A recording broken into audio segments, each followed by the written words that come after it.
Good evening, everybody, and welcome to the June 8th, 2023 meeting of the Historic Preservation Commission.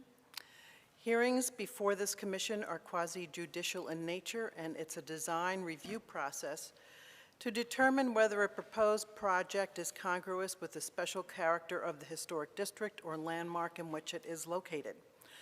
Decisions of the Commission are based on the record of these proceedings, the Wilmington Design Standards for Historic Districts and Landmarks, and the Secretary of Interior Standards for Rehabilitation. Evidence submitted to the Commission for review will become part of the record. Appeal of a Commission decision must be submitted to the Wilmington Board of Adjustment within 30 days of the date of the Commission's action. Further appeal must be submitted to Superior Court. Evidence pertaining to an agenda item must be presented during the evidentiary portion of that item. Individuals who wish to address the Commission will be sworn in as witnesses to present materials and substantial evidence. The Chair will recognize each witness who wishes to address the Commission during the evidentiary portion. In order to ensure that witness evidence is properly recorded, each individual should come to the podium and clearly state their name and address before addressing the Commission. As a brief reminder, members of the Commission are appointed by and serve at the pleasure of City Council. Our charge is with respect to the protection and preservation of properties located within the city's designated historic districts. The Commission is held to the requirements of the Wilmington Design Standards for Historic Districts and Landmarks, as well as the applicable North Carolina state law. We are to determine whether exterior changes to a building are congruous with the special character of the city's historic districts. It is important that the Commission deliberate the merits of each request in a manner that provides a record of the basis for our decisions. Please remember that our deliberation should be centered on how the project meets the Wilmington Design Standards and whether the changes are congruous. Commissioners, if you have received or been made aware of any information outside this evidentiary hearing related to any agenda item before the Commission, please recuse yourself from that agenda item. Before the meeting begins, please ensure that all cell phones are in silent mode or turned off. I'll now introduce city staff who will be assisting us tonight. I'll begin with Brian Chambers, our new Assistant Planning Director, Melissa Huffman, our Assistant City Attorney, Jessica Baldwin, Historic Preservation Planner, Amy Bradshaw, our Planning Coordinator, Megan Basic, our Associate Planner. I'll now move to the administrative portion of the meeting. I am Kathleen Egan, the Commission Chair, and my fellow commissioners will now introduce themselves. Ross Tomaselli. Wilson. Ashley Wilson. Christopher Yermel. Stephen Sulky. Allie Watts. Thank you. And now we will swear in those present who wish to present evidence relating to an agenda item. If I could have everyone in the audience who is an applicant, any staff, any members of the public who wish to speak, to please stand up and raise your right hand. Please note, if you do not stand up and be sworn in, you may not speak this evening without being sworn in at a later time. Do you swear that the testimony you're about to give is the truth, the whole truth, and nothing but the truth? Thank you. Thank you. We've each received a copy of the minutes from the last 2 months, and are there any suggested edits or corrections to the drafts from our previous meetings? If not, then I will make a motion to approve the last 2 sets of minutes. A second. All in favor? Aye. Aye.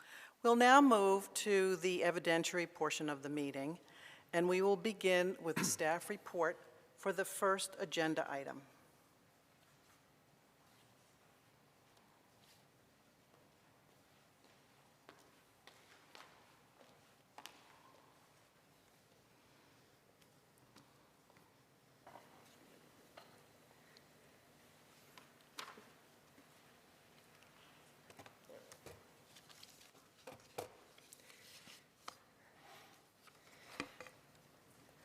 The applicant proposes to replace all existing roofing materials with asphalt shingles.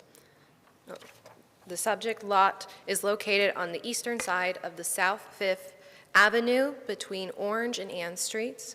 The subject property is a contributing resource in historic district residential. Revisions to all facades of the building and the site are subject to design review in this district. 221 South Fifth Avenue was built in 1895 and is a two-story Queen Anne house with East Lake-style details. The hipped roof dwelling features a gable roof, free-sided projecting bay, and clapboard siding. The front facade features a one-story, half-width porch supported by turned columns. The porch has an elaborate spindlework frieze and scrolling support brackets. This facade also features a half-light two-panel entry door with a transom and a circular colored glass window located to the east of the entry door.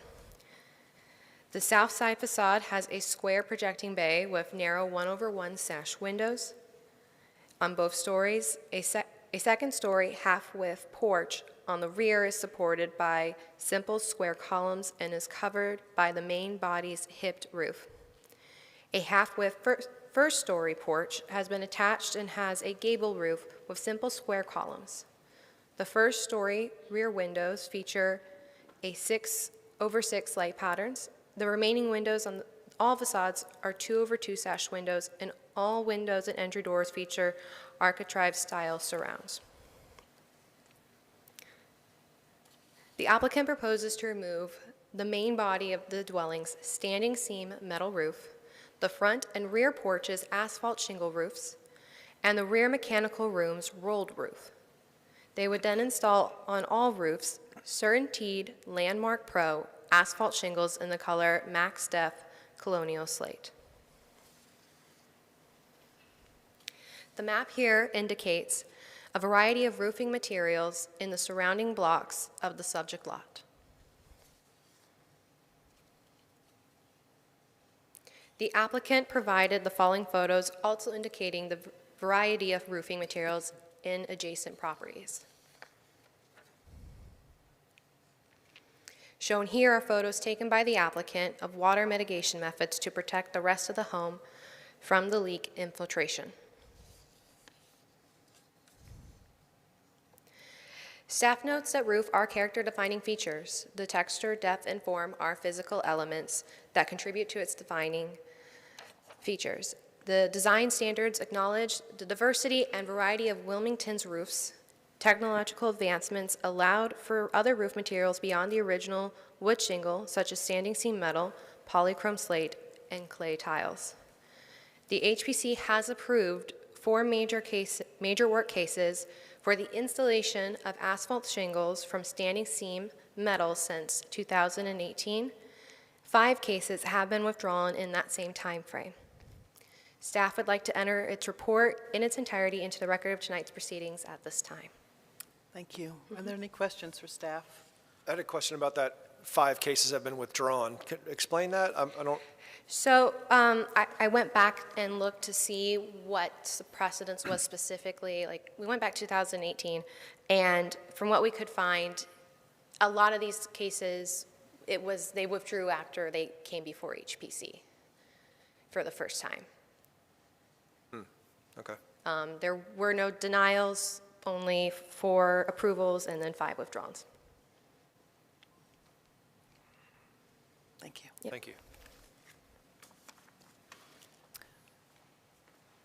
We'll now give the applicant the opportunity to provide additional information or answer any questions.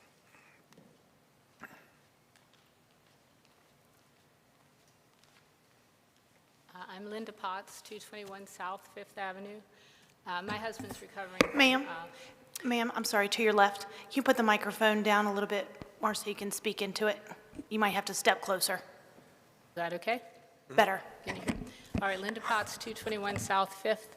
My husband's recovering from bypass surgery, so he can't be here, so you've got me. So I'm going to read a prepared statement, and hopefully I can answer questions, but no guarantee. There are 4 roofs on the house: the main roof, front and rear porch roofs, and the mechanical room roof. The front roof and rear roof are covered with black 3-tab asphalt shingles. The mechanical room, which is attached to the rear of the house, is covered with black 90-pound roll roofing. The main roof is covered with low-profile standing seam metal. Hydro-stop has been applied. Inspection of the existing space sheathing indicates that the roof is the original roof that was installed in 1895. We have had 4 roofing contractors inspect the wood sheathing and rafter system. All have come to the same conclusion, that the sheathing and rafters are in good condition, but that the metal has deteriorated beyond repair. We have also looked into having a coating applied, but was told that the roof was too far gone for coating to be a workable solution. We have gotten proposals for both metal and shingle replacement materials. As previously stated, the existing roof is a standing seam, low-profile system with hand-crimped ridges and hips. The metal roof system proposed by all companies is a high-profile standing seam snap-lock system with oversized hip and ridge caps. This type of roof is found most often on low and mid-rise commercial buildings throughout Wilmington. Representatives of the 4 companies that have inspected our roof agree that this type of roof is essentially a commercial product and is not appropriate for installation on a 19th century historic house in a residential area, especially when 4 of the roofs already have asphalt shingles. The City of Charleston also agrees that modern snap-lock or commercial-grade metal roofs are inappropriate for historic structures. A better replacement option would be asphalt dimensional shingles. This product was designed to mimic the look of hand-split wooden shingles in common use during the time the house was constructed. This product is found in residences throughout the Wilmington area. Several homes in the 200 block of Fifth Avenue have this type of roof, including the house next door at 223, which was approved by the commission when the owner requested a change in roofing material in 2022. This roof complements the second-floor exterior walls of the home, which was hand-split wooden shingles. With dimensional shingles, our home would be in keeping with 8 of the 11 homes on the block that have shingle roofs. Since purchasing this property in 2005, we have spent a great deal of time and effort restoring the property to its original condition. We've repaired the plaster walls and ceilings, installed crown mold and picture rail in every room, and most notably repaired all double-hung windows to working order. We've restored all interior handrails to their original condition and rebuilt all exterior handrails to as close as possible to original condition. Given these factors, we do not think it would be inappropriate to replace our metal roof with asphalt shingles, nor do we think the change would detract from or negatively impact the historic nature of the house or the surrounding neighborhood. In closing, we know that the Commission has started an exercise to update its guidelines and that it has hired consultants with backgrounds in updating guidelines in other historic areas of the country. We understand that one such city, as I have said before, Charleston, has concluded that modern snap-lock or commercial-grade metal roofs are inappropriate for historic structures. If there is any chance that the roof guidelines will be changed in Wilmington in a few months, we hope you will take this into consideration when ruling on our request. Thank you. Thank you. Are there any questions for the applicant? No? Okay, thank you. That's okay. Thank you. We'll now open the evidentiary portion to members of the public.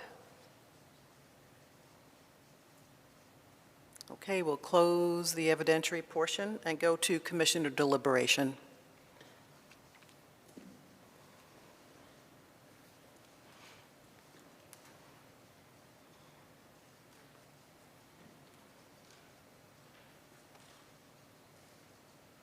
Did we continue it last time to see if there was any kind of funding available, and that was not available? Have we confirmed that, or? I don't know, because we did continue it. to see if there were any alternatives. But that snap lock doesn't sound like something that, We never recommended snap lock. We recommended to asphalt near the covering of the existing roof. Never, Hydrostop. ever did we recommend snap lock. I think what we were trying to do Standing was seam. get a hydrostop to see if it could last Yes, longer. and we wanted someone to come in and look at doing the hydrostop, and I don't see any evidence that this has been done. I think she said that someone inspected it and said that the roof was too far gone to do that. The hydrostop to help. They did have it done.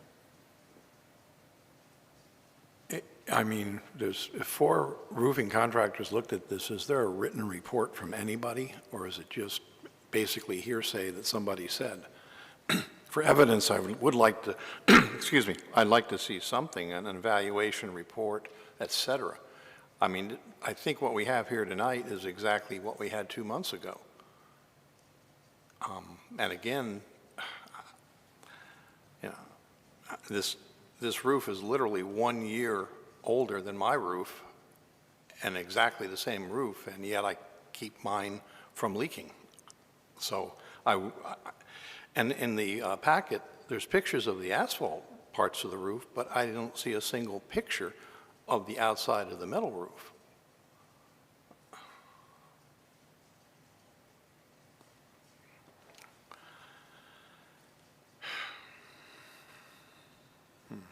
I agree with Stephen on the,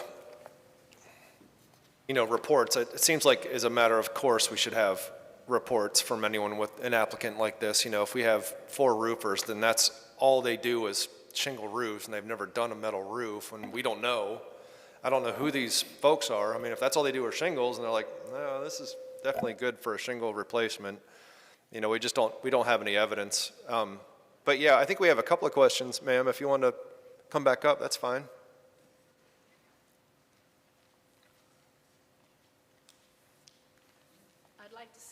I'd like to say that that is not all they do. One of the contractors is Flores and Foley. I mean, they've done innumerable You're right. metal roofs, and Okay. Atlantic Roofing, and I can't offhand, Giovanni and Bailey, they've all come recommended, and they've all done metal roofs. I'm sorry we don't have the reports. I wasn't aware that we had the reports. I've talked to several people, and no one's ever said to include reports, so. But I have to say, the roof's getting to a point where we can't wait a whole lot longer to Yeah. replace it, so. Why did you pick that particular roofing material, the snap lock, as opposed to another type of roofing material? Well, all I can say there is that that's what they're all recommending, so I'm sorry, my husband maybe would know a little better than I do, but they've all recommended the same roofing material, and it's all snap lock, so. thank you. I don't know. Yeah, we had Flores and Foley do some metal roofs for us in the past, and they didn't install a snap lock. They But- didn't? Well, as far as I know, now, as far as I know, my husband wrote this, and he's, the one that had been talking. I'm sorry he couldn't be here, but he's just not able, so. Yeah.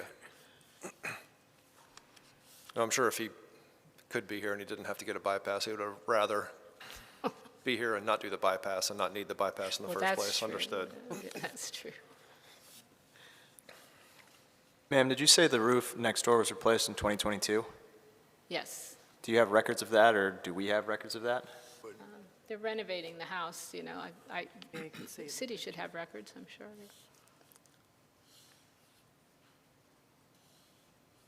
They went from shingle to standing seam metal? Is that what? No. What was the? I'm not even sure of that, even though I live next door. No, you're right, it was asphalt, because the house was deteriorating and they would fall into our yard, so I'm assuming the whole roof then was asphalt shingles. The one next door.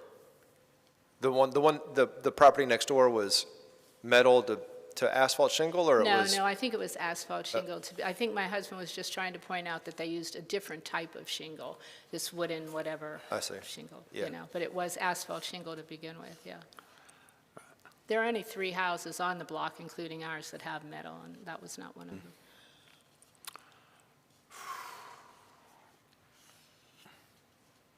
I think that our conclusion was for them to get a price on the, get a quote on using the coating versus so that we could look at, or an opinion that it could not be coated. It was too far gone, and I don't think that this is what is in this that I've read. It's the same application, basically. For us to have more information, we went through a process like this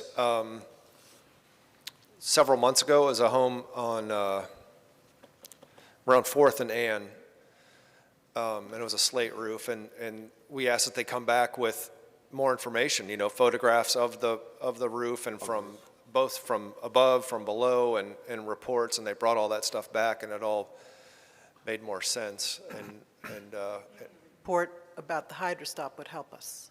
Pardon me? Even the report about the hydrostop would help us. yeah, not being appropriate Okay, to. I'm not sure if we still have those. That was a while back that we had that done, I think. Well, no, it wasn't too far back. I guess we have something.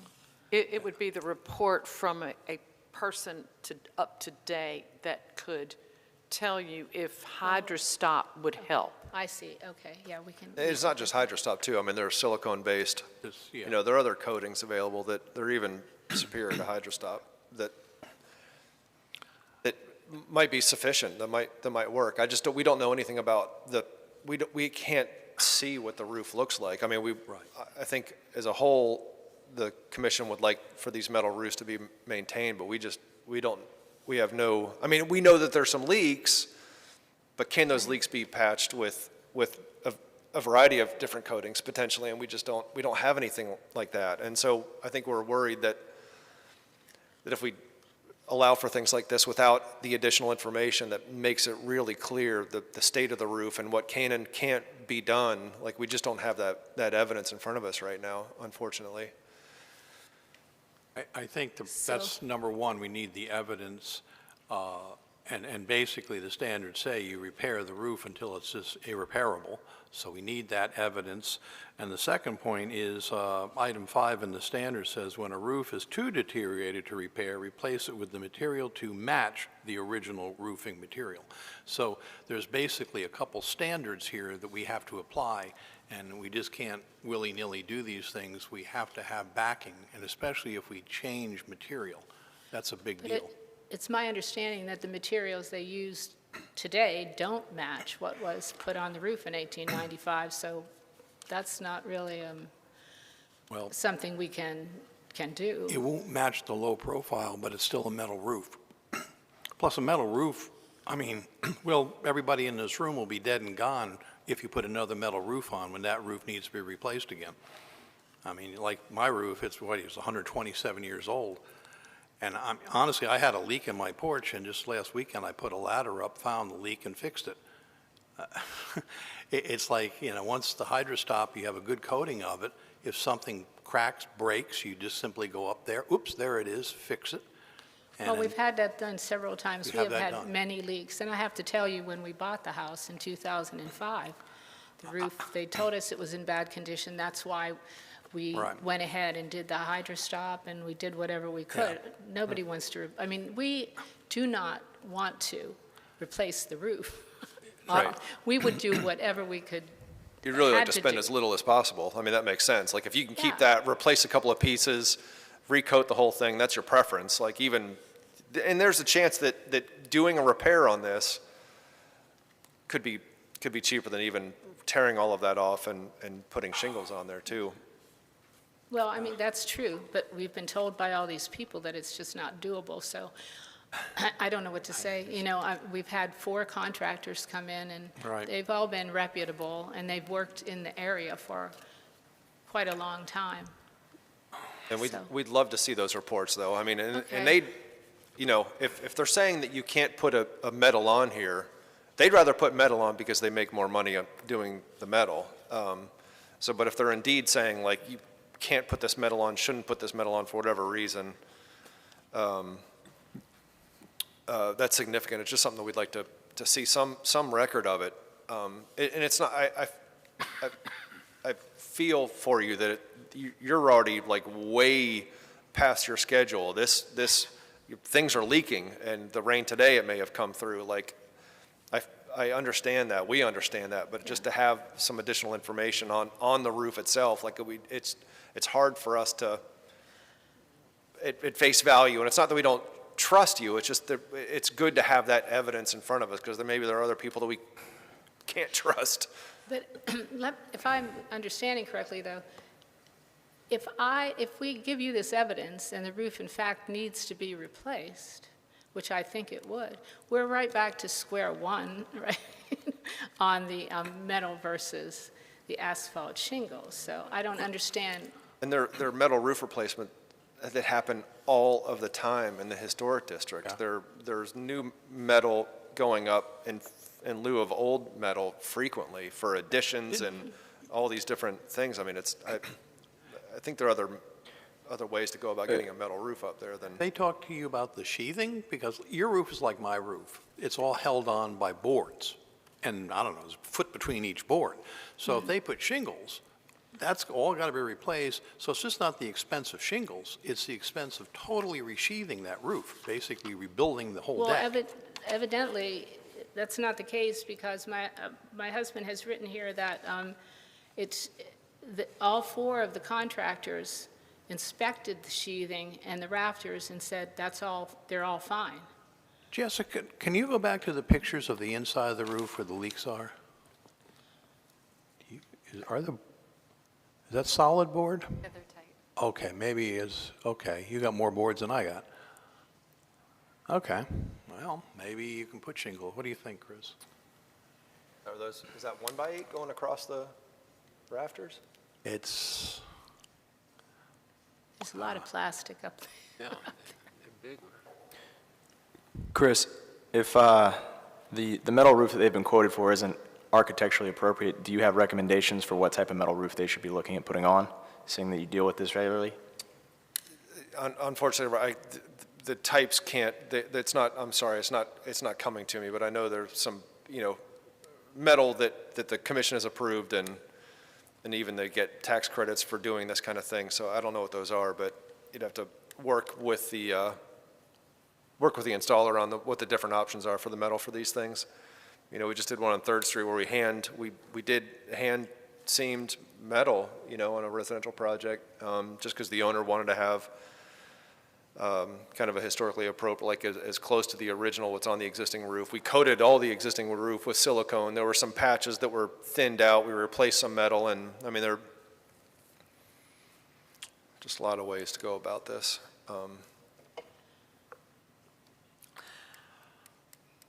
Any other comments?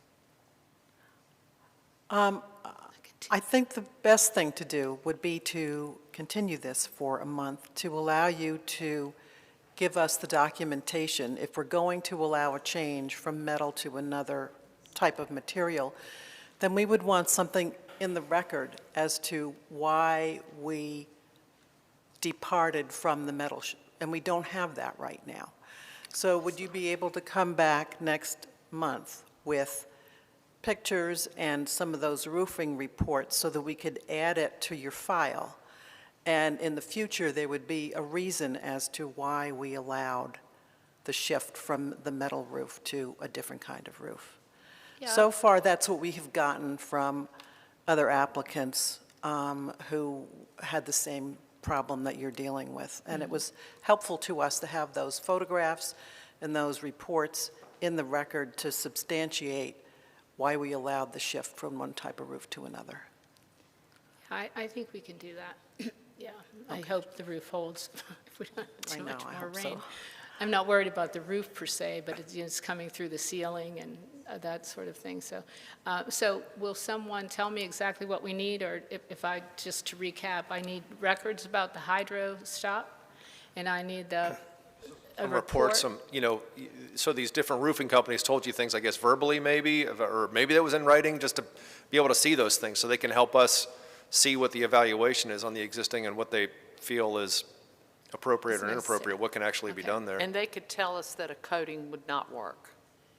Okay, is it enough to have, I mean, do I have to we have to give you reports from all of these roofers, or would it, is it enough to give you a report from the one that we chose, or do you want it from all four of them then? I'm most interested in the HydroStop report. Oh, okay. And then if you have others, then maybe include them. But we were hoping that the HydroStop work might make the roof last a little bit longer. But if they're saying it's too late, then that's what we would want to put in the record as to why we changed. Just to show that the metal is everywhere, is too far gone. That's what we're hearing, I think, is that the metal is awful, like it just can't be saved, it can't be coated with Yes. any kind of coating, and just to have some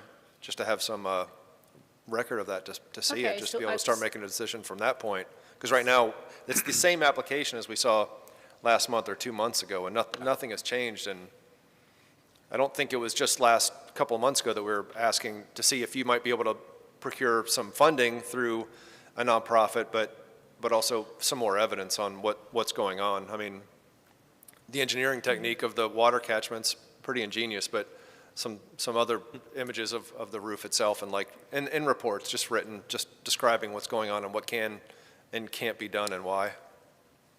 Okay, yeah, I can do that. And as far as the funding, I did talk to Mr. Gilbert about loans and funding, but my husband and I, it's not that.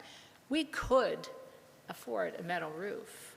It's just that, it would stretch us and it would keep us from doing other things, like we want to paint the house, but we don't want to take money out of this pot that's going to people who absolutely cannot afford it. We would not do that loan-wise or any kind of funding, we're not going to do that. So it's just a question of, we need to do our bathrooms, kitchen, paint the house. I'm sure you've all been through the same thing with these old houses, so. All right, well, I can do that. Have you spoken to Mr. Gilbert about the tax credits that you might get? No, we didn't talk about tax Okay. credits. All right, thank you. Okay, then we'll continue it for next month, and that will help us a lot to have documentation to be able to back up Okay, whatever we come up with as a solution. okay, all Okay. right. Thank you very much. Madam Chair, you'll need a vote to continue that to a date certain, Right. and that would be July 13th. Is that correct? Okay, so can someone make a motion then to continue? I move to continue until the next meeting on July 13th. Second. All in favor? Aye. Motion's approved. We'll move to the next, which is the first item of new business, which is 322 South Front Street, renovation and addition.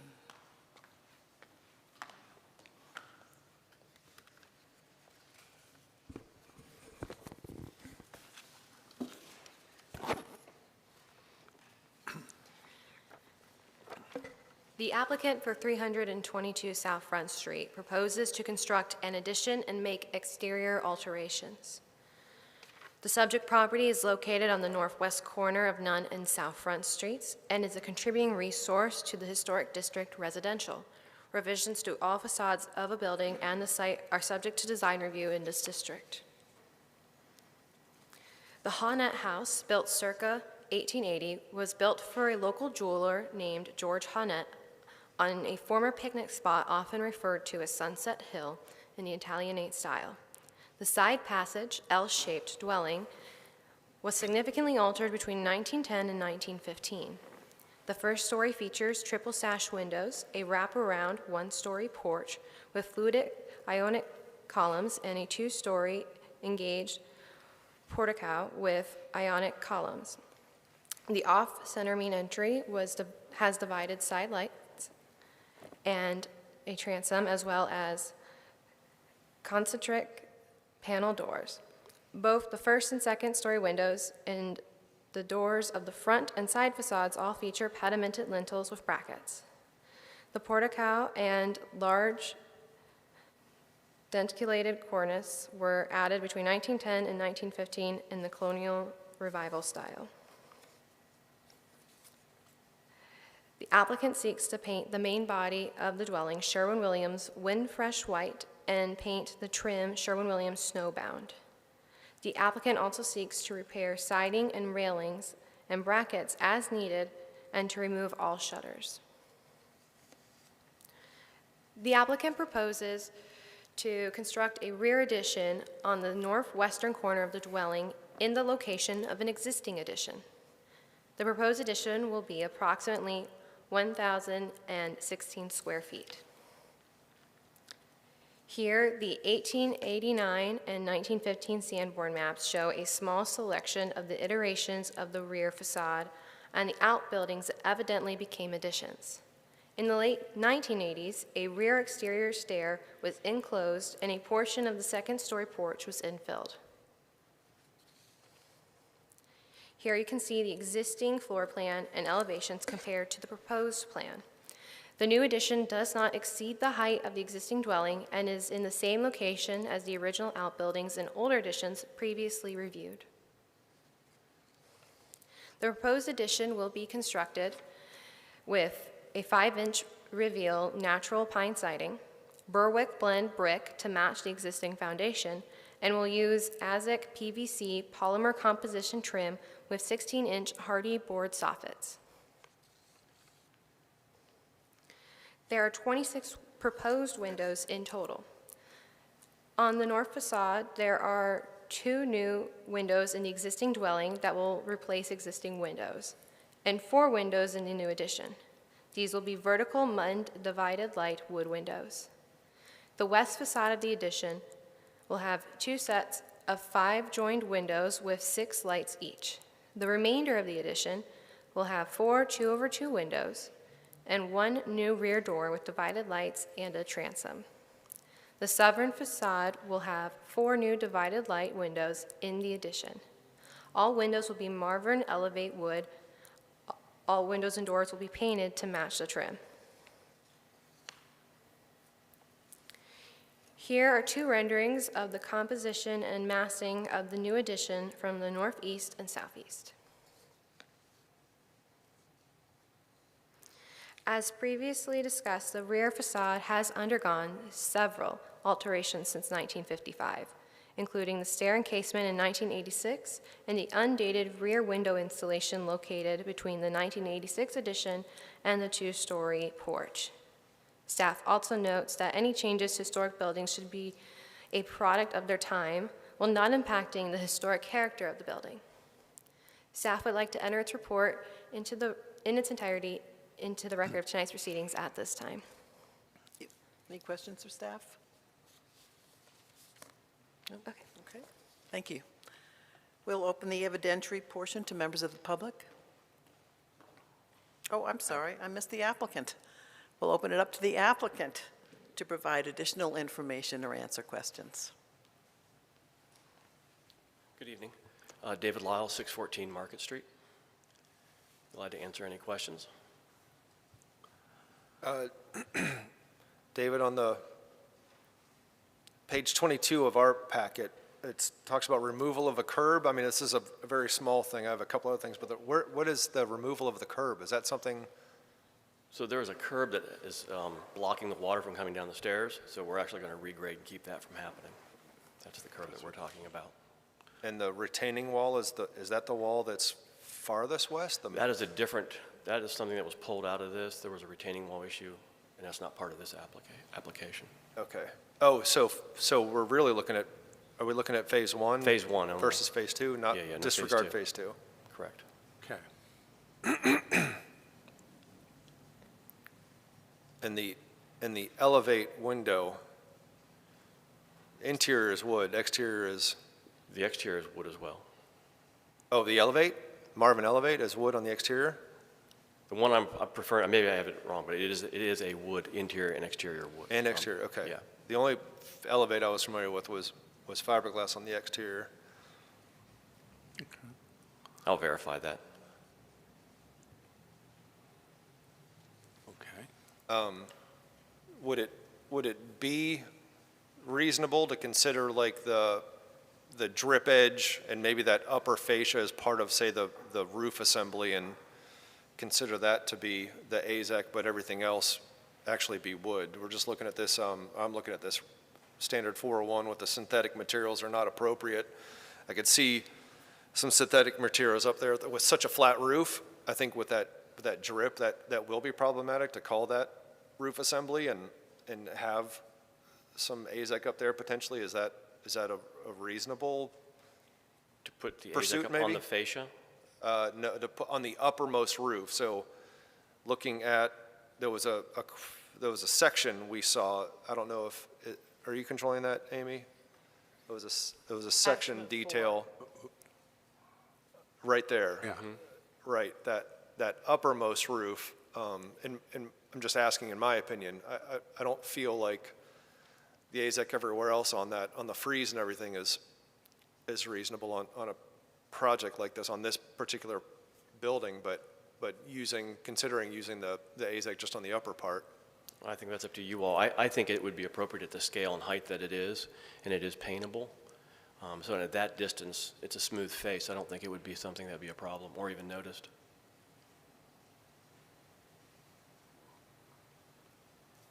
But Chris, you're saying switch the hardy and the lower AZEC to a wood? Yeah, material, yeah, wood there instead, because I assume it's wood everywhere else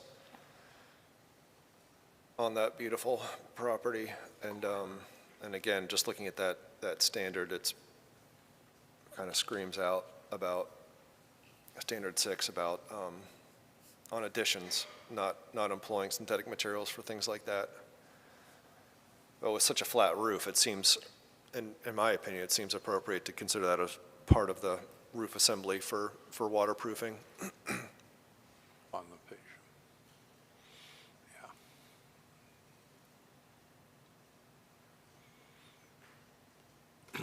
Yeah. So I'm clear what you're saying. So anything below the soffit would be wood? Right. Okay.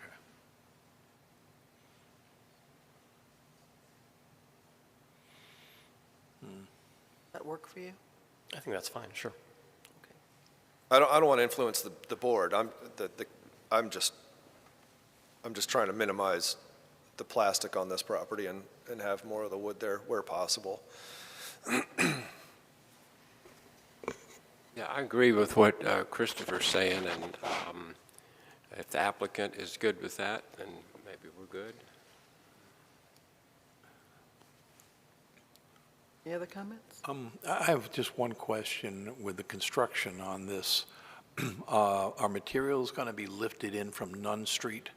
Because when I was looking at this, I've noticed the retaining wall on Nunn Street has had better days, and I don't want it disturbed any more than it already has been. If you notice by the gate there, about 3 feet to the left, I don't know if the owner intends to mitigate that sometime, but it's just, if you go in there pounding away, I could see that could be more problems. So they have an access drive easement that we would use to get to the backyard. They're going to come from that driveway. Okay, yeah. I was a little concerned They about have some maintenance to do in some other areas for sure. Okay, yeah. Yeah, that's one of those built upon walls, so, okay.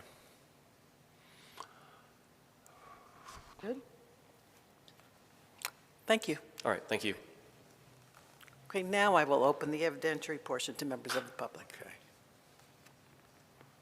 And I will close the evidentiary portion and go into commissioner deliberation. Other questions or concerns? I mean, basically, this is a home historically has been added on and changed and added on. And this is not the first rodeo, so, I mean, and this seems like a very nice addition in the back. Except what Chris is saying, maybe some of the materials, I was fine with the plan. I'll also comment, I live close to there and knew the previous owners, and that part of the house got hit particularly hard by Hurricane Florence. So I'm not surprised that somebody wants to just finally fix it. Okay. It's a beautiful house, compliments to the owner, to keep that up. Okay, Can somebody give me a motion then? find it. Motion to approve. I lost my motions. Request to construct an addition and exterior alterations, details are shown on drawings, plans, photographs, submittals, and narrative statement contained in the application and submittal materials, and statements made at this meeting are part of this request unless otherwise noted. The motion is based on the evidence presented before us, the applicant's submittals, testimony, staff report, including the findings of fact. The following conditions shall be applied to ensure compliance with design standards, those set forth in the staff 1 through 8. The proposed request with conditions, there are conditions, correct? Yes. Yes. On the- Only the I should let I you do was this, just, Jess. I was just suggesting that the upper roof, that upper boxing, if you will, would be employing PVC, and everything below where the soffit meets the frieze board would be wood. Okay. All wood except for the very top Right. soffit. Okay. Let's see. For historic districts and landmarks, it is compatible with the materials, features, design, context, and character of the historic building and historic district in which it is located, and is congruous with the site, streetscape, and historic aspects of the historic district, residential as a whole. Applicable design standards, 1.6, Secretary of the Interior standards, 3.1 roofs, 3.2 windows and doors, 3.4 underpinning, 3.5 exterior walls and decorative woodwork, 3.6 porches and entrances, 3.8 exterior color, 4.1 additions, 6.2 demolition. Do I have a second? All in favor? Aye. None opposed, so the motion carries.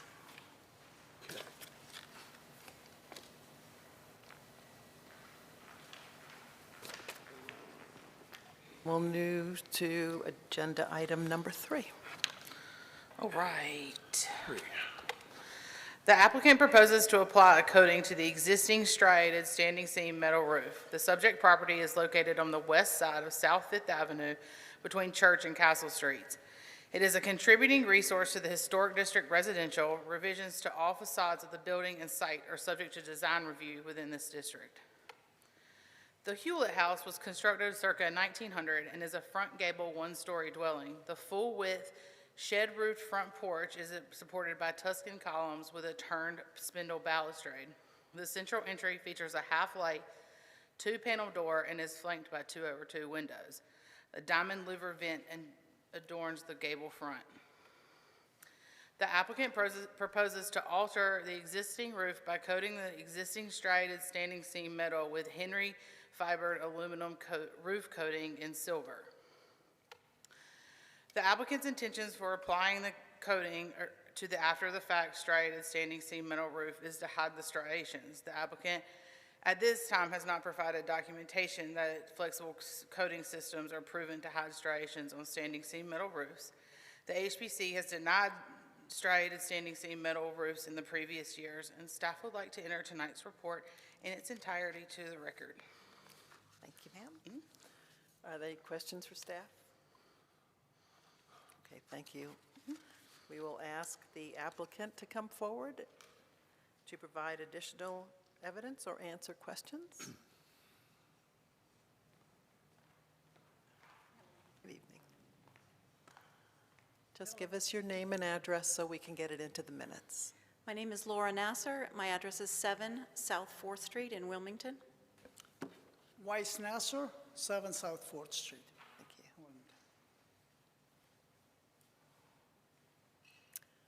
Any questions for the applicant? What is that a picture of right there? No, that's not it. The applicant submitted some photographs today of existing roofs.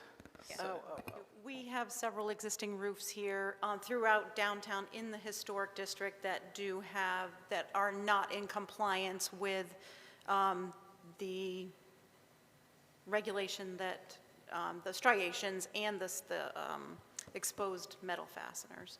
So you may have to zoom in a little bit, but there's, I think, 6 or 7 of them. I don't know if I can do it here. There we go. Do you need the addresses of these, or? The striations are very minor, and I think, if you're going to put a coat of maybe hydrostop or the one we propose, that might almost eliminate the whole thing. Did your installer feel that a coating or two of that would cover those striations? Yes.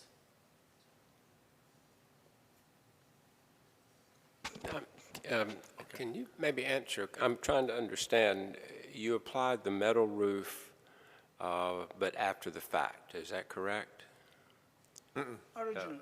Okay, so the metal roof is okay, and you're just wanting to put hydrostop on there thick enough to hide the, The striation, right? The striations are minor if you begin with, so. If I remember right, you got a COA originally for the flat panel roof, and then once it was installed, you realized that the roofer With the wrong roof. put the wrong roof on, essentially, Correct. right? And,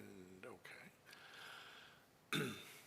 so why can't the roofer put the roof that, I mean, if you said the roofer made the mistake, he won't come back and take care of his It mistake? was long gone before we noticed it. It was after Florence, so the roofers were like very plentiful and then not.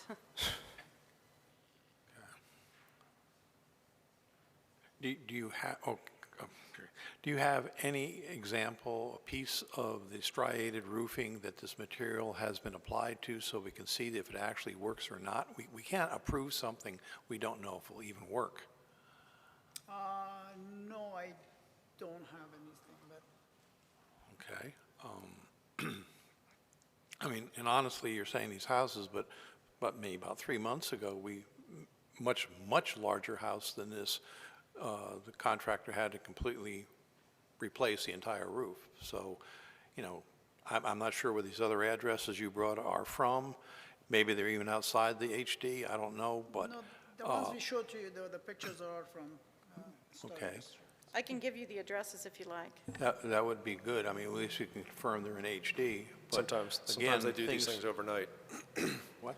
Sometimes they do these things overnight, I Well, think. yeah, and, when they were done or how they were done, but Well, city can check records on that.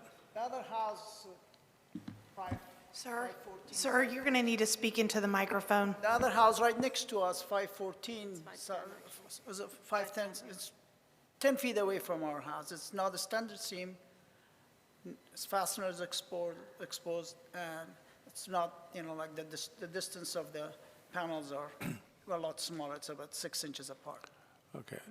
Because this one picture I'm looking at right now actually looks like a 5V roof, not even a standing seam. Right. Well, I mean, there are 5V roofs in the HD, I know that. It's just a cheaper metal roof, and some of the older homes did have those. I'm sorry, this may have been lost on me during the presentation. Is this just the porch roof or the entire roof on the main body of the house as well? This particular picture? This is No, not, what's I mean, what do you- required, what are you coating? What are you proposing to coat? Is it just, We'd coat whatever you tell us to coat. but I'm saying I can't recall it. Did you have just is this about the porch roof or the entire, It would be about the entire roof. Yeah, the whole, yeah. that's the same condition, okay. Yeah. Is the commission's problem with the striated roof the look of it, that you see the little bumps? So any way that we can minimize those or eliminate those would be acceptable? Do you have any- That's what the application's about, right? Yeah. It's trying to Right, cover right. those. Right, and it seems like everything is about like the look of things, not necessarily the material. You allow the polypropylene or whatever on the house before ours, right, to go. It's not a historic material by any means. You allow fake slate shingles made of, something, a lighter material or whatever. So it's all about what you see. So, Mr. Yermel, do you have any suggestions? I know you're quite around downtown in the historic area, for what we could do to eliminate these. No, I don't have any qualms with this proposition of coating it. I think to the point, Stephen or someone there was a whole We don't know if roof. it will work. Well, yeah, if it'll work, I think to have a sample would be nice, to have one or two, whatever it's going to take, 1 or 2 coats, but it seems like coating is the workaround. Can you get us any information on brochures or anything to, I don't think brochure was I going don't to help think- us. I yeah. think actually doing it will help us. You know, like that's, you have to do a sample of to it, something? sample it. Yeah, sample, really, I mean, could see the that. brochure is not going to tell you, you know, like. How it's gonna what's it, adhere. I mean, but most of the houses, old houses around here, it's covered with hydrostop or some kind of coating, or silicone Right. coating and all that. right? And You know, I don't know about Christopher, or some of the other architects on the HPC, but the picture I'm looking at, the cleats or the attachments seem fairly deep. And, you know, to apply that material seems problematic to me, because it says in the brochure you're supposed to put it on one direction and then let that dry and then put it on in another direction. And I would think that you would have to do numerous coats to build that product up to get it level. And then you would have to put another coat on top of it. So I think Well, we're all concerned about, is that going to work? And we don't know. You don't know. And your comment about the look of the materials, that is certainly important. And the HPC over the years have tried to work with the homeowners to not say we're going to force you to put slate back on that building because it had original slate, but to try to work with the applicants. And so I think that's what we're trying to do here, to make sure that the product that's approved is going to work. And I mean, I would think you would want to know that. Rather, if you've had a bad experience with a roofer, you certainly don't want to have another bad experience. So maybe he could take a piece of that or a similar product and put it out and coat it and see what it's going to look like. Make a sample for you. I mean, we want to see that, but you should certainly want to see him do a sample, and he should have no qualms about doing that, and to see if it's going to work and how is it going to, what kind of life is it going to have. I mean, the brochure says one product is 10 years or another one is 15 years, but if you keep applying, you know, there's just not enough data for me to kind of make an appropriate decision about allowing in this particular case. So. Yeah, I think what we're all trying to avoid is we say, okay, great, go do it, and you come back and we're sitting here going, oh, that's not right. I don't think that's going to make you guys happy either. So if there's a way to get out ahead of that, get a sample of this, us make sure we're good to go with it, and then you guys move forward, I think that eliminates that possibility. What do you think? that's fair. Do you have a contractor lined up already who says he can do this? I don't have a contractor, but, I mean, you know, like, I mean, okay, how did you come up with the idea? You I'm a didn't? general contractor myself. Oh, you are? Yeah. Okay. And so you know these products. I know most of Have you ever of them. used this product? I have used it on older houses. On older- On the older. How metal. thick is this material? Hydrostop is thicker, the aluminum that we, you know, like we thinking that might be not thicker, but I really not, you know, like applied it, but I'm willing to apply it. I'm just trying to wrap my head around, because I'm thinking, so with the striation, it goes like this. Could you like put a coating and then sort of trowel it down and fill in the valleys? And then, you know, it might be a project. I mean, I'm not against the concept if it can be done, but I just don't know if it can be done. And again, I can't approve something because maybe, sort of, kind of, maybe. You know, I need some kind of evidence that this is really possible. Can you do that?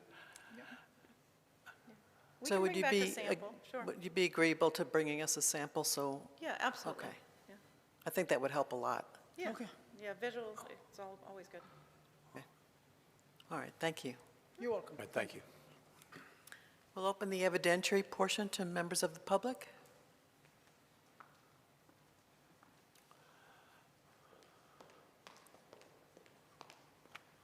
Travis Gilbert, Historic Wilmington Foundation. I just want to say whether this works or not, y'all. I've watched you rip off 2 roofs in the past year because they were striated like this. This is going to set a terrible precedent got a lady with a sick husband that just went round and round about a roof. Thank you.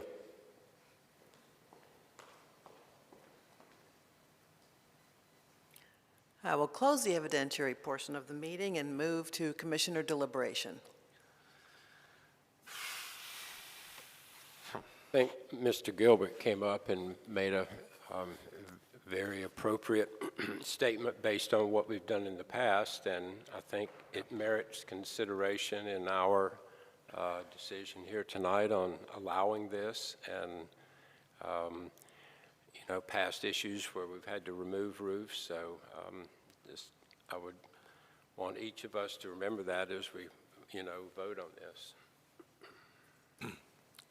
I think waiting to see the sample would be, I mean, there's no harm in seeing if, I feel like we could potentially spare people in the future from having that burden. And maybe it'll work, maybe it won't, but I think just being open to that possibility, I'm open to that. But are people going to put on these roofs and then?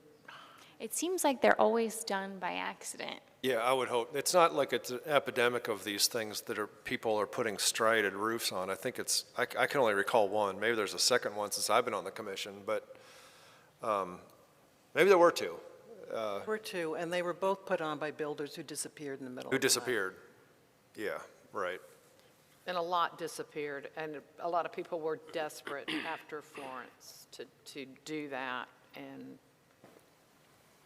Yeah, and I don't know at the time with either of them, if they would have brought this proposal to us and said, we just want to coat this and level it out, so it, you know, potentially could look like all the other old roofs downtown that have coatings on them.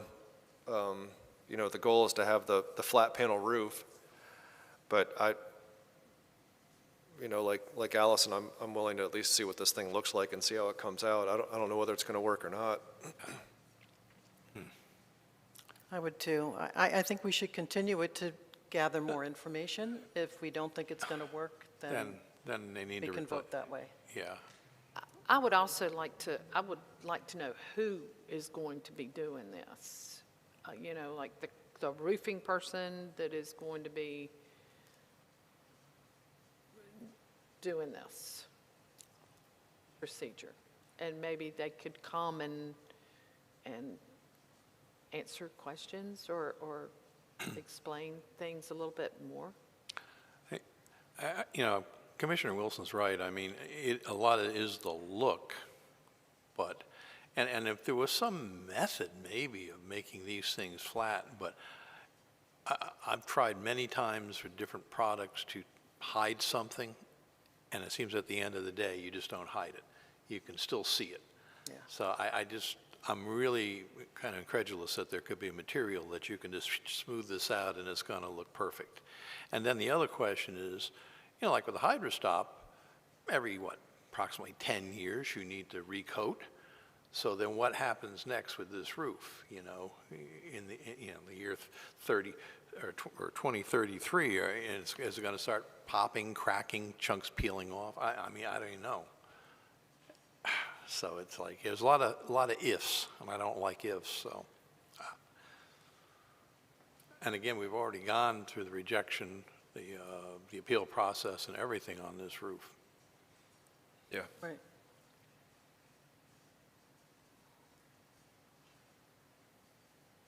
Well, then we can deny until information comes forward. But Oh, it's either continue or deny. yeah. So what's the consensus? Do we continue or deny? Well, if we continue, it's almost giving the idea that we may approve it, may approve the product if it comes back. But if we really don't feel like it's Mr. going- Wilson, can you speak into your mic, please? Yeah, I'm sorry, yeah. But if we feel like it really won't be the end result that we're looking for, then maybe we deny it.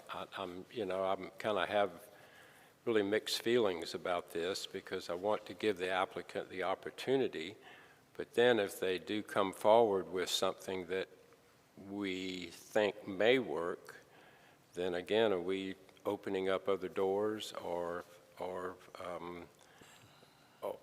situations that we don't want to have to see, so. And then it's going to be up to the inspector or the city staff to go out there and evaluate this, once they have the COA to do the work, and then before they can get the final approval, then it's really up to staff to go out there and make a judgment too. You know, in a different light, it could look different, but I think that Stephen's right too. It's that in 10 years from now, it could be a potential nightmare as far as the fasteners and what could happen, and we approve it, and Yeah, to me, okay, you're putting on like on a hydrostop, I don't know, Chris, what would that be, about 1/8 of an inch of material? And, you know, it's only so thick, and it's going to wear. Now, you start filling in valleys, now you're going to have, what, a 1/4 inch or whatever that amount is, and what happens is with hot, cold, everything, flexible. you know, there's more flex here, this cracks, this breaks, next thing. To me, it's just kind of like, yeah, I don't know if we're scientifically advanced enough to have a material that can even do this. So if, for what it's worth, on page 20 of this, the materials data sheet that were provided in this application, on page 20, there's a table, and it shows for a 10-year warranty, you apply 33 mils thickness, and for a 15-year warranty, it's 37 mil thickness. And, you know, if a roofer, a contractor, someone that does this were to, because I don't think, Mr. Nasser, you're going to get up there, or you're not going to get up and coat this entire roof on your own, I would presume, right? Or would you? Okay. Oh, you had someone that, okay. But maybe their acknowledgement too of the value of this approach. I mean, it's, Stephen, you said you don't like ifs, you don't like to rule on ifs, but it's either ruling on ifs or just deny it outright. And I'm like to hear more about the possibility of it, but I'm right in the middle on it at the same time. It's close. I think we should probably then consider making a motion to deny until the applicant and have the applicant put in a new application when more information about the material could be reviewed. The sample comes back then, you mean? That way we haven't set a precedent in opening the door. Okay. All right, so I move to deny the request to apply aluminum coating to the existing striated standing seam roof. Details are shown in the drawings, plans, photographs, submittals, and narrative statements contained in the application. Submittal materials and statements made in this meeting are part of the request unless otherwise noted. The motion is based upon the evidence presented before us, the application submittals, testimony, staff reports, including the findings of facts. There are no conditions since its denial. The proposed request with conditions does not comply with the Wilmington Historic Standards for historic districts and landmarks, is not compatible with materials, features, design, context, and character of the historic building and the historic district in which it is located, and is not congruous with the site, streetscape, and historic aspects of the historic district residential as a whole. Applicable design standards 1.6 and 3.1. I have a second? second. All in favor? Aye. Opposed? Motion carries. We'll move on to the next agenda item, 533 Front.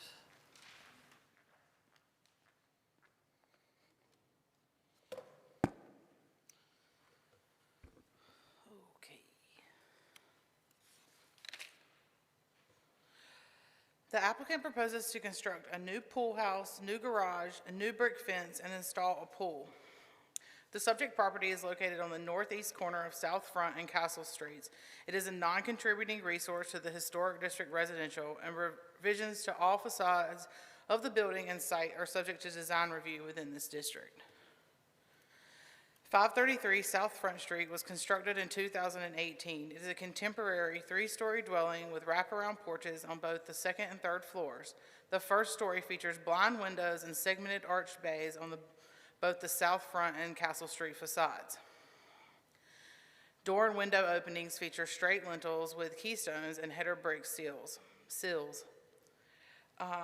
Windows are 2/2, and the main entry door is a half-light panel door with side lights. The wraparound porches are supported by Tuscan columns and a turned balustrade. The applicant proposes to construct a garage and install a driveway. The proposed garage will be located in the southeast corner of the lot and set back from the rear property line 8 feet 9 inches and from the southern property line 6 feet 1 inch. The proposed garage will be approximately 543 square feet and 19 feet 2 inches in height. The new driveway will be 22 feet 6 inches deep and is aligned with an existing apron. The new driveway will be concrete with a brick row-lock trim. The proposed garage will be constructed of general shale brick and Waterton with accents in general shale Bradford Hall brick and use GFA Timberline asphalt shingles and charcoal on the roof. The proposed garage door will be Amar Oak Summit 3000 in walnut, and the single entry door on the northern elevation will be a Therma-Tru fiberglass classic craft rustic with a half-light and stained in walnut. The proposed garage will have 3 windows in total on the south facade, and the windows will be Ply Gem 300 series 2/2 white with simulated divided lights. All these materials match the existing dwelling. The applicant proposes to construct a pool house east of the main dwelling along the northern property line. The proposed pool house will be set back 5 feet 5 inches from the northern property line and 25 feet 10.5 inches from the rear of the existing dwelling. The proposed pool house will be approximately 710 square feet with an east-facing partial width 8-foot deep porch and be 16 feet 9 3/4 inches tall. The proposed pool house will be constructed out of the same materials as the garage and the existing dwelling, except the patio doors on the porch. The 4-part sliding door will be Ply Gem 8 series vinyl clad wood full light door stained to match the existing dwelling and garage. The applicant proposes to install an in-ground pool and hot tub in the northeast corner of the lot. The proposed pool and hot tub will be set back 5 feet 5 inches from the rear and northern property lines. The pool and hot tub will be The proposed pool will be approximately 35 feet by 18 feet. The proposed hot tub will be approximately 8 feet by 7 feet 5 inches deep and attached to the pool. The proposed pool will have a 2-foot wide blue paver stone apron, and the pool equipment will be located along the northern property line. Lastly, the applicant proposes to install a 6-foot-high brick fence along the southern property line facing Castle Street. The fence will have a running bond and herringbone pattern design, and the lower portion will be running bond approximately 8 to 10 inches. A single header row course will separate the sides and bottom of the herringbone with a running bond design. That's confusing. The herringbone design will be approximately 4 feet, and the soldier course will top the herringbone. Staff notes that in the staff report, one of the setbacks for the pool on line 5A-I-1 states 8 foot 1 inch as a setback for the pool, and it should be 5 foot 5 inches as stated tonight in the presentation. That was a typo. The first story of the existing dwelling features a 3-car garage. The garage and pool house will be visible from Castle Street.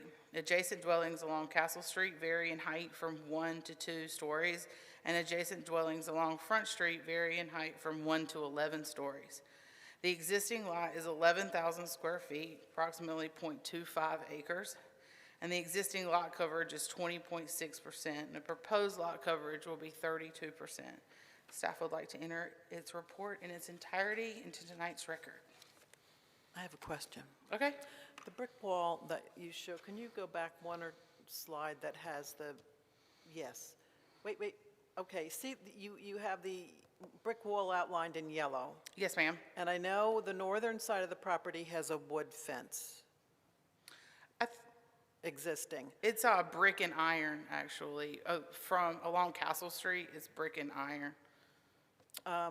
So what is going to go from that brick wall on the east side of this drawing up to the north? Is there going to be something enclosing the property? The applicant didn't submit anything. Oh, okay. So the pool is just hanging out there? The applicant didn't submit anything for that portion of the site. The applicant's here, so they may be able to answer that. But they didn't submit anything other than what you see. Okay, there's no city code requiring protection with pools? That is a great question. I don't know the answer. I'll have to look it up. It's building, building code. Yeah, that's like maybe Sorry, a building different, code. yeah. Okay. All right, thank you. Any other questions for staff? No. Okay, thanks, Jessica. Okay, we'll now give the applicant the opportunity to provide additional evidence or answer questions.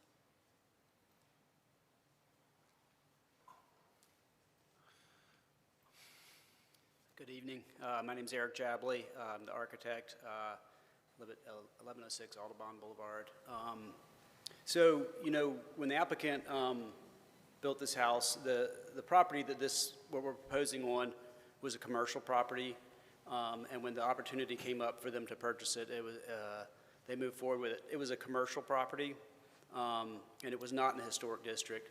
And so there was a lot of discussion about whether to keep it as a separate lot and build on it, or to combine it and make it within the historic district. And they felt that that was the right move because all of their intentions is to use this as a single-family residence, as a residential use, and to make it part of their use. They wanted it to work with the existing architecture of the house that's there.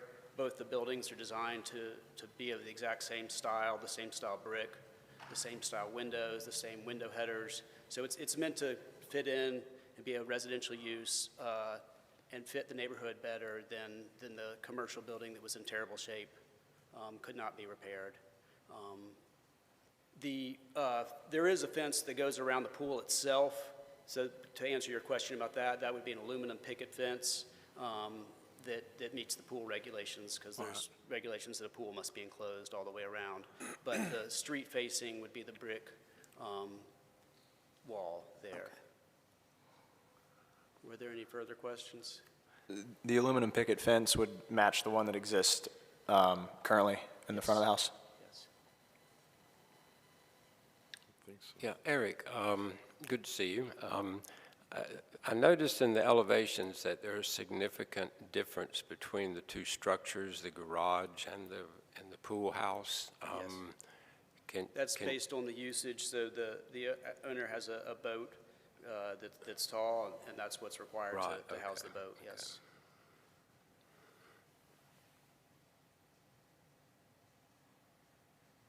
And the brick wall is 6 feet, right? I'm Correct. understanding that correctly? Yes. Okay, thank you. Thank you. We'll now open the evidentiary portion to members of the public. Okay, we'll close the evidentiary portion and go to commissioner deliberation. I don't really have any problem. I mean, that's just a fallow lot basically at the moment.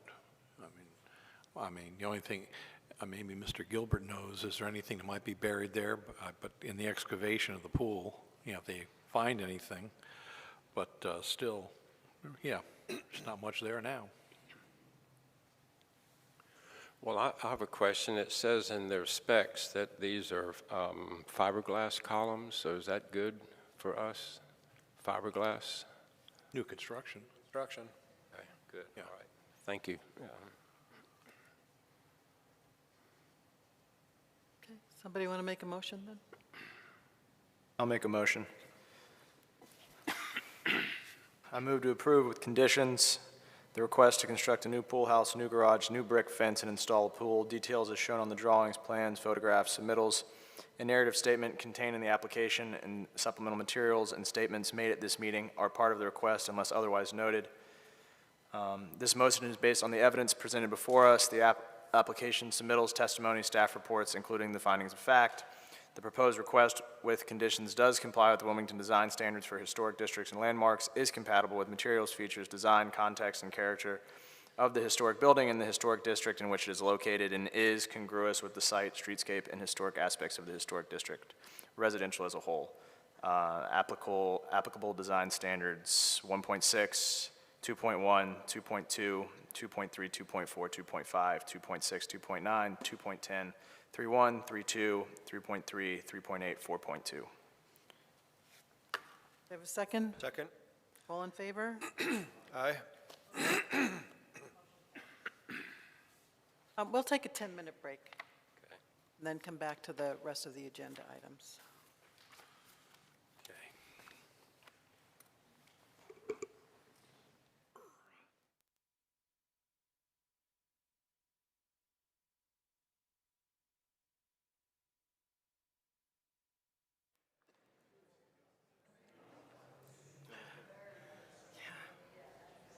Just have coughing fits every once in a while.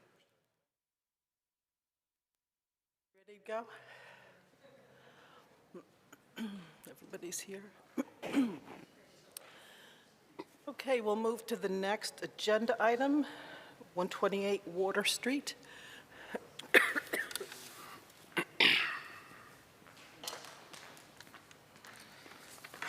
All right. The applicant proposes to install an aluminum and vinyl deck enclosure. The subject property is located on the west side of South Water Street between Market House Alleyway and Orange Street.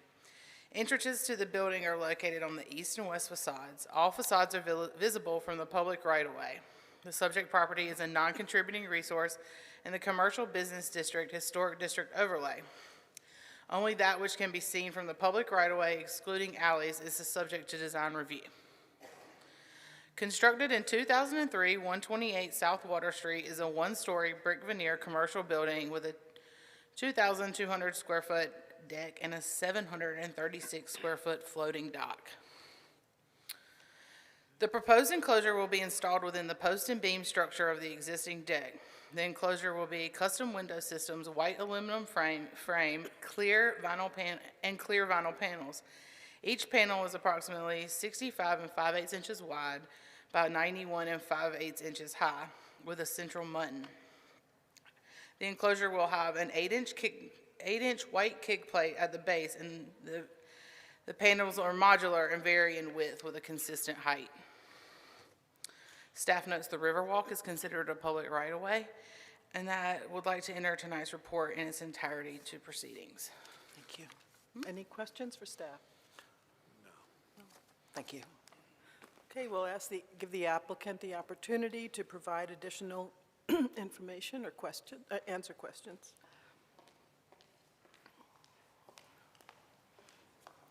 Hi, I'm Terry Espy. I live at 4601 Manchester Drive, and I'm with Momentum Companies. I'm speaking on behalf of the owners, Edson Minikata and Freddie Lee.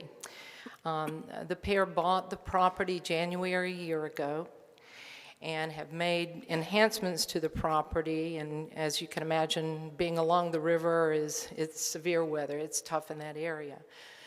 When they procured the property, there were vinyl roll-up all-weather panels with the zippers, and I think we've seen those at Pilot House and other venues on the Riverwalk.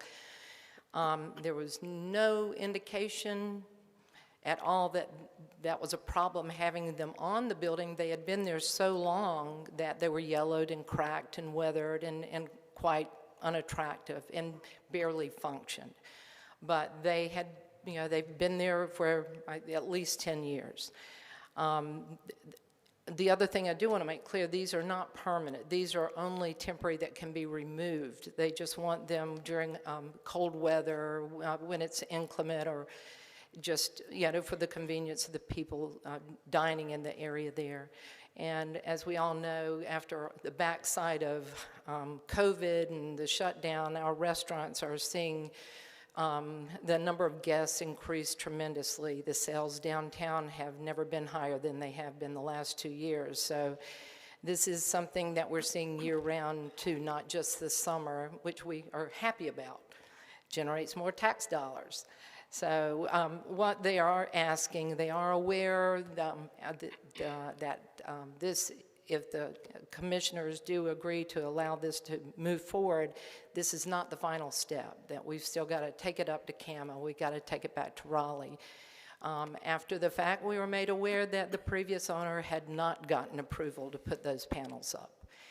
There was nothing in the due diligence period that would have indicated that these did not meet regulation, title search, nothing was ever flagged. They've been up since, So we were, as we said, there was no indication that this might have been a conflict or problem. There's no intention to buck the system or break the rules. They just really would like to be able to see people safely and outside of the weather, and see if we can take this back up to the Raleigh to CAMA to see if we can push forward on a variance. Do you have any questions? No.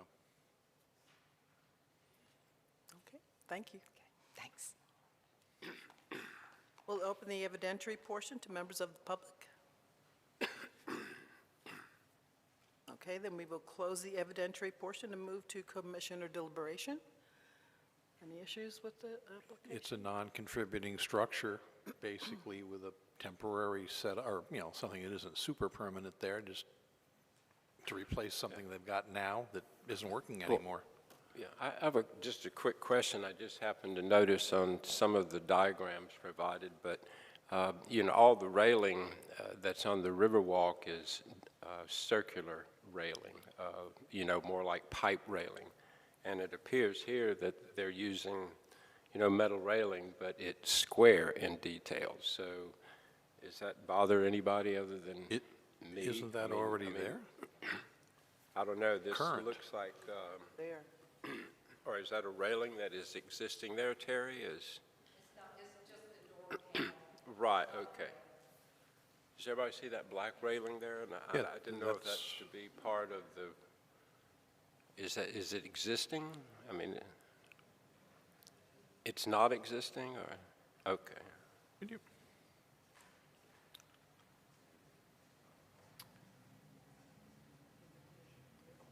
I move to approve the request to install an aluminum and vinyl deck enclosure, details as shown on drawings, plans, photographs, submittals, and narrative statement contained in the application and supplemental materials, and statements made at this meeting are part of this request unless otherwise noted. The motion is based on evidence presented before us, the application submittals, testimony, staff report, including the findings of fact. No conditions. The proposed request does comply with the Wilmington Design Standards for historic districts and landmark. It is compatible with the materials, features, design, context, and character of the historic building and historic district in which it is located, and is congruous with the site, streetscape, and historic aspects of the Central Business District, Historic District overlay as a whole. Applicable design standards, 1.6 Secretary of the Interior standards, 2.6 decks and swimming pools, 3.6 porches and entrances, 5.1 existing buildings. Do we have a second? Second. All in favor? Aye. Aye. Any opposed? No. Okay, motion passes.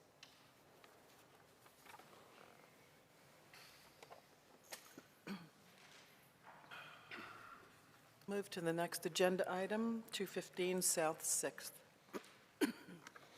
All right, we're getting there. The applicant proposes to construct an addition, alter exterior facades, install a rear yard pool, and construct a rear yard accessory structure. I'm going to recuse myself from this item. Okay.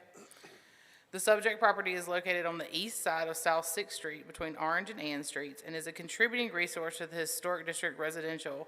Revisions to all of the facades of the building and site are subject to design review within this district. The Fleet House, built circa 1883, is a one-story, three-bay-wide cottage with lap siding, full-width front porch, 2 interior chimneys, and a side gable roof.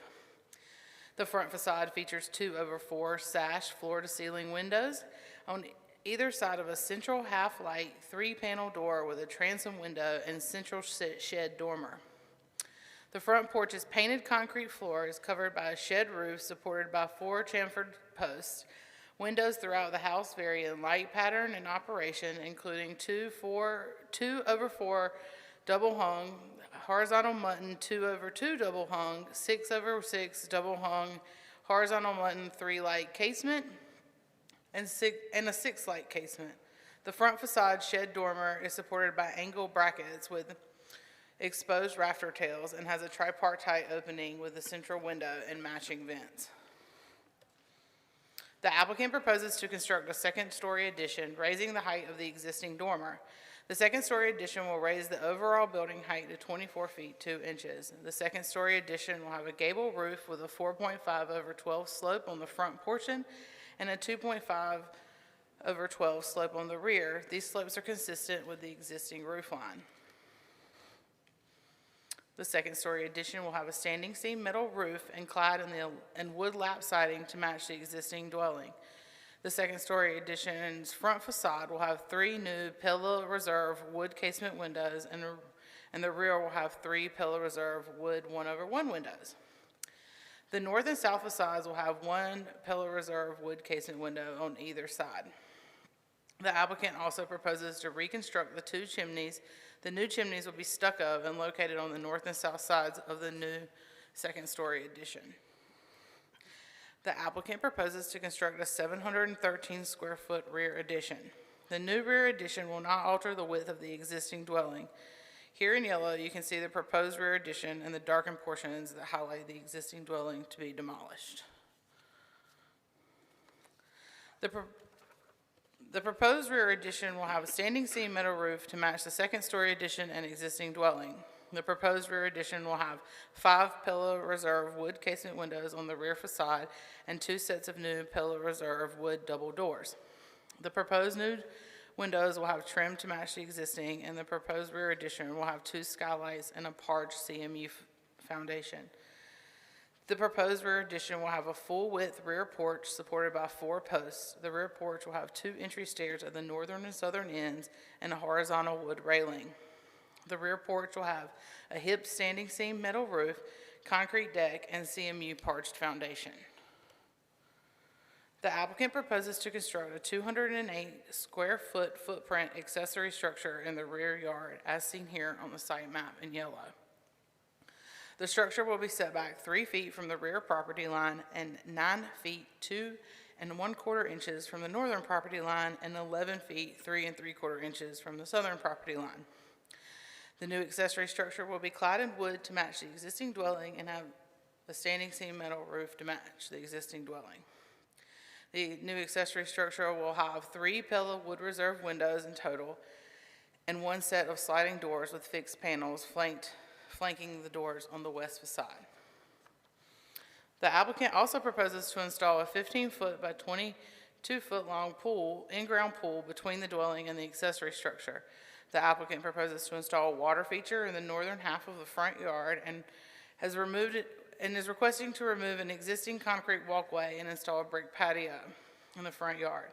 The applicant also seeks to remove a chain link fence and gate and will replace the gate. Staff notes the following. The shed dormer appears to be a later addition, though the exact date is unknown.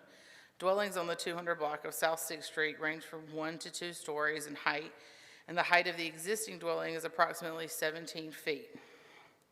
The existing lot coverage is approximately 35.3%, and the proposed lot coverage is 45.5%. Hand-sawn brackets were discovered by the applicant and will serve as a template for new brackets along the front porch. Lastly, staff discovered photos of stucco chimneys that will serve for the chimney replication. Staff would like to enter tonight's report in its entirety to proceedings. Thank you. Any questions for staff? Yeah, maybe you know this of the applicant. So they're proposing to remove the existing original chimneys, and which are what, brick now? And then they're going to create 2 stucco chimneys. We're just kind of moving them out a little bit, I believe. Yeah, the staff found old photos that show the chimneys had stucco on them at some point. I think that the applicant would be open to making them brick if that is what you choose, but I also believe that the chimneys don't actually function on the interior, so that is why they're requesting to kind of just move them a little bit. Right, Okay. Thank you. Yeah. We'll now give the applicant an opportunity to provide additional evidence or answer questions.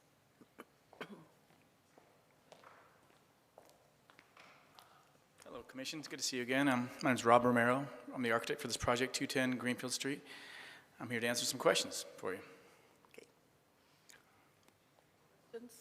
Okay, I have a couple. On the detail of the railing, it says wood, but it's so difficult to see in the picture what this thing's going to look like. Is all horizontal wood slats? Slats, wood slats. We intended to not go, since it's an addition, we did not, we suggested vertical at one point, but Jessica kind of led us towards something that's more appropriate to this time, so that's why we decided to head towards some horizontal.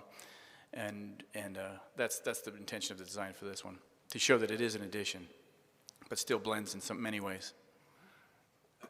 But they're real, it just seems like in the pictures, it's an incredibly long piece of rail. I think we're going to need a vertical in that middle piece. Somewhere, okay. Yeah, I It's think like, so. yeah, I know sometimes these computer renditions. Yeah. And now, so there's standing seam on the house now, and you're going to put standing seam. Are you replacing the current standing seam to match the new standing seam? You actually have to rebuild that roof. You're going to have to rebuild it. Yeah, so we're planning on taking. Okay. Yeah, so 'Cause it would look very strange to have the mix, and if you got to rebuild, yeah, that, okay.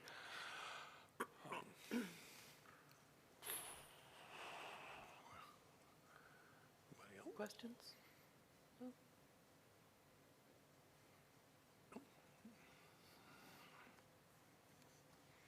Okay, could somebody read a motion then? Thank you. Oh, wait, Wait. sorry. Thank you. I have to open it up for the evidentiary portion. And I'll close the evidentiary portion. And we did commissioner deliberation. Now we can go to a motion. I can do a motion. Thank you. I move to approve the request to construct an addition, alter exterior facades, install a rear yard pool, and construct a rear yard accessory structure. Details as shown on the drawings, plans, photographs, submittals, and narrative statement contained in the application and supplemental materials and statements made at this meeting are part of this request unless otherwise noted. This motion is based on the evidence presented before us, the application submittals, testimony, staff report, including the findings of fact. There are no conditions. The proposed request does comply with the Wilmington Design Standards for Historic Districts and Landmarks, is compatible with the features, materials, design, context, and character of the historic building and the historic district in which it is located, and is congruous with the site, streetscape, and historic aspects of the historic district residential as a whole. Applicable design standards 1.6, 2.1, 2.5, 2.6, 3.1, 3.2, 3.4, 3.5, 3.6, 4.1, 4.2. We have a second? Second. All in favor? Aye. Any opposed? Motion carries.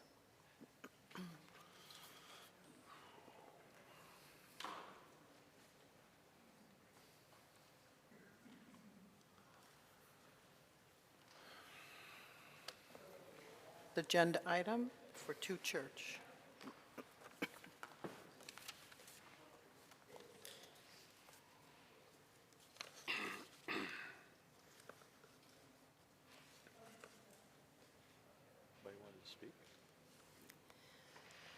The 2 Church Street applicant proposes the after-the-fact construction of a brick fence along the rear property line of the corner lot. The subject property is located at the southwest corner of Church and Surrey Streets with the front entrance facing north on Church Street. And the subject building is a contributing resource to the Historic District residential. Revisions to all facades of the building and the site are subject to design review in this district. The dwelling, built circa 1915, is a cross-gabled bungalow with a full-width porch and asymmetric windows along the front facade. The porch is supported by square paneled columns and has a balustrade with alternating width balusters. The 3-bay wide front facade features a tripartite window on the easternmost bay. This grouping has 2 2/2 windows with a larger central 8/1 window. The westernmost bay has paired 2/2 windows. The central entry features a partial light 2-panel door with side lights and a transom. The door, side lights, and transom feature a diamond light pattern.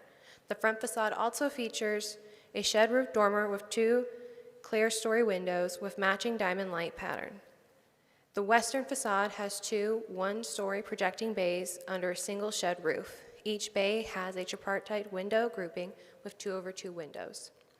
The side gable also features a rectangular vent and simple stylized brackets. The proposed brick fence will be located along the rear southern property line and run approximately 84 feet east to the southeastern corner of the lot.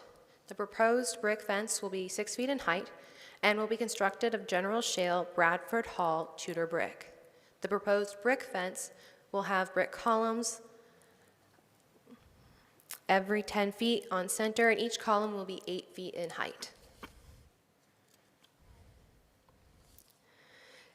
Staff notes that a stop work order was issued after a complaint was received informing staff that construction of the requested fence had begun.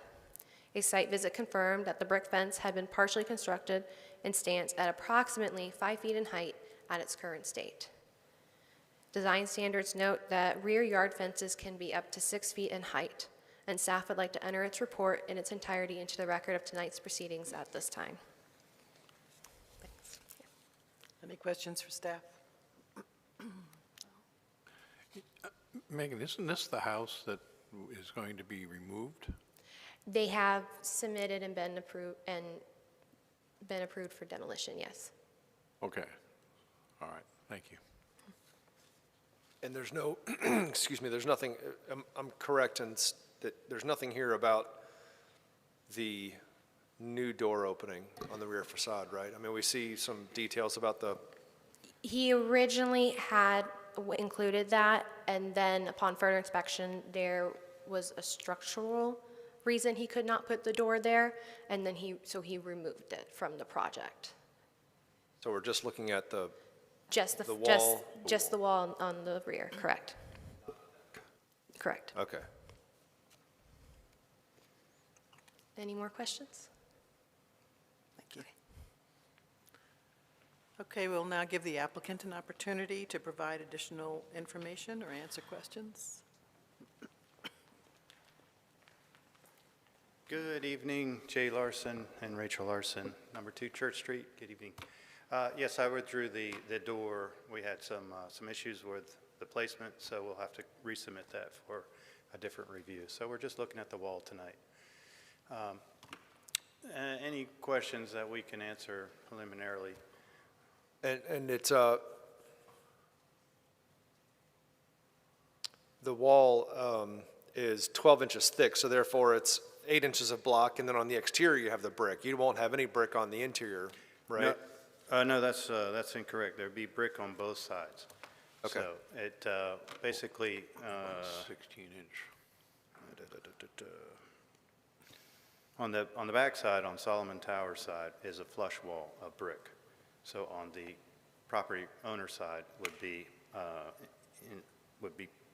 columns pronounced on the property side. And that's kind of the structural aspect of it as well. And because I saw, like when I looked at a close-up, I saw there were wall ties on the south side, but I don't see wall ties on the north side of the wall for your next layer of brick. It's not, this isn't a commission, like this isn't a historic district comment I'm making, it's just a structural comment that at some point you're gonna have to get some, you know, those are gonna have to marry. You're gonna have to make those two come together, basically. The wall, you've got the ties on the one side, on the south side, but I don't see ties on the north side, and that's something that's just gonna have to be added to keep that whole assembly together. Yeah, I'm not doubting you, but I'm pretty sure, I mean, they're a pretty reputable brick company. I thought they were in there, but. Maybe I just don't see it well enough. Well, they might not be in this drawing, but they're certainly on the actual property. Oh, no, I'm sorry, there they are. They're on the south side, or the north side, yeah.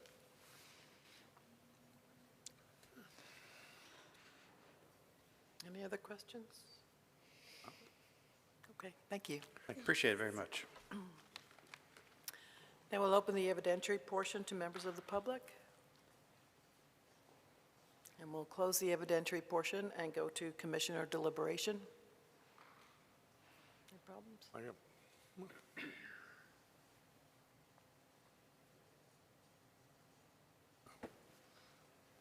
I can see where they, want to draw the line on the property there in the back, and they want a wall, they want a wall. I mean, it's a nice wall. Looks nice. Okay, could somebody make a motion then? I'll do it. I move to approve with conditions the request to install a brick fence on a corner lot.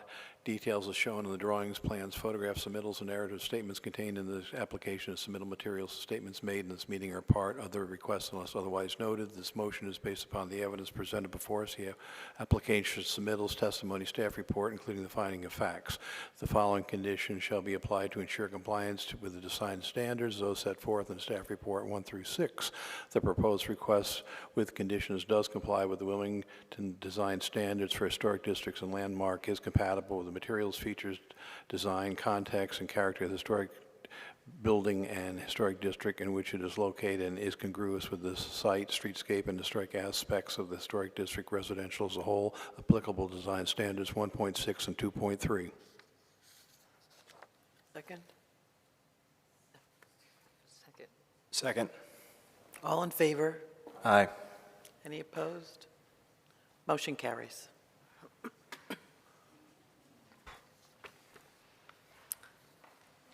That concludes the evidentiary portion of the meeting, and we have one item from staff, and that is the programmatic agreement between the City of Wilmington. I'll be quick. So the City of Wilmington and the State Historic Preservation Office, along with the city's Community Services Department, has a programmatic agreement that where we review projects that Community Services gives rehab loans to and things of that nature that are within the National Register districts. I review them, and then SHPO reviews them occasionally, depending on the amount of work done. They have asked us to ask the HPC if you all would like to be a concurring party. It's a little redundant because you're a part of the city, but they have asked us to include you all, so we are doing that, and I just need you all to let us know if you want to be included or not, and if so, then we'll have Kathy sign the form when it comes, when it's ready. I gave you all a copy of the agreement, so you kind of know what's going on. The SHPO will do a series of trainings with us, and as I mentioned, it's just really, we follow the interior standards on things. And just try to get people back in their homes, and as well as maintain our the integrity of our historic districts. Do you want us to review it and come back to an answer, or what's the next step? I mean, you I'd want like from for y'all us? to just vote right now and say, yes, we want to be a concurring party, or no, we don't want to be a concurring party, if you wouldn't mind. And what is our being a concurring party, what does that do for us? Like, how does that? It means if there was one within the local district that we would come to you, which we would do that anyway, Right. so. Yeah, so there's But no, the state office has asked us to make you a concurring party. Really just memorializing what we're already doing. Melissa One would be half able to dozen tell the you other. why a little bit better than me. Well, I think it does not expand your jurisdiction at all. As Jessica said, if it's in the historic district or if it's a local landmark, you're already going to have a lot of involvement in that project.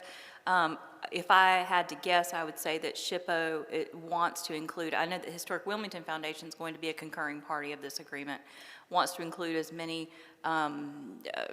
groups that are interested, stakeholders, if you will, to get cooperation, get the word out, and have everybody working together. So you're not going to be asked to do anything additional beyond what you already do, other than Ms. Egan would sign the programmatic agreement when we have the draft. This is still in draft form, so when we have the final one, you would sign it if the commission agrees. Okay.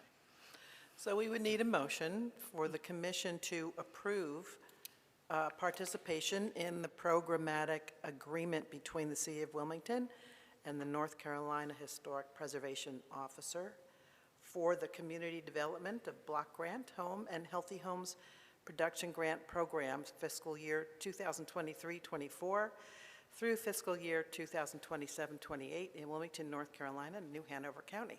Could I have a second? Second. All in favor? Aye. None opposed? It passes. Great, thanks, guys, appreciate that.